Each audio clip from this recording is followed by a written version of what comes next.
গাধাকে সৃষ্টি করার পর তাকে বলা হলো সকাল থেকে সন্ধ্যা পর্যন্ত তাকে ক্লান্তিহীন পরিশ্রম করতে হবে,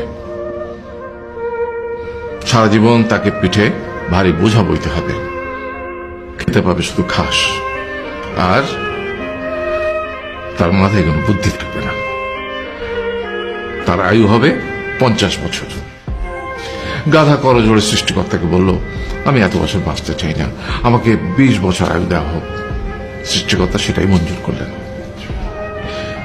কুকুরকে যখন সৃষ্টি করা হলো তখন তাকে বলা হলো যে সে হবে মানুষের সবচেয়ে বড় বন্ধু, কিন্তু সে খাবে মানুষের উচ্ছিষ্ট, এবং তার আয়ু হবে 30 বছর। কুকুর সৃষ্টিকর্তাকে বলল, আমি এত বছর বাঁচতে চাই না, আমাকে 15 বছর আয়ু দেওয়া হোক। সেটাই মঞ্জুর করা হলো। এরপর বানরকে বলা হলো, তুমি শুধু গাছের এ ডাল থেকে ও ডালে ঝুল খাবে এবং নানান রকম ফন্দি ফিকির করে মানুষকে আনন্দ দেবে, তোমার আয়ু হবে 20 বছর।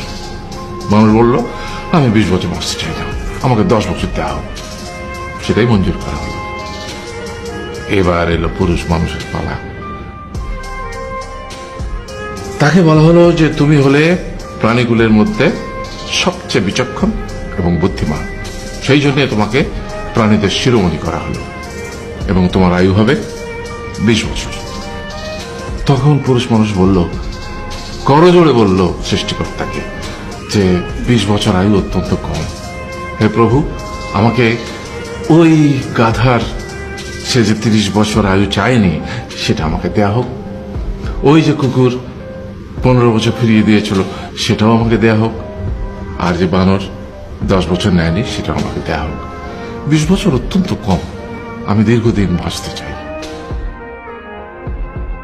সৃষ্টিকর্তা সেটাও মঞ্জুর করলেন। তারপর কি হলো? সেই থেকে ছেলেরা পুরুষ মানুষ হিসেবে বাঁচে 20 বছর, তারপরের 30 বছর সংসারের বোঝা পিঠে করে বয়ে বেড়ায়, সেটা কার মতো? গাধার মতো। তারপরের 15 বছর সে তার ছেলে মেয়েরা যা দেয় সেই রকম ঠিক কুকুরের মতো উচ্ছিষ্ট খেয়ে বাঁচে।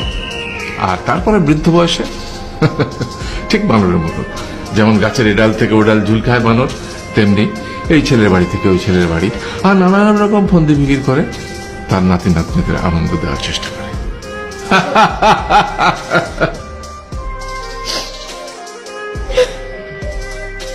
আরে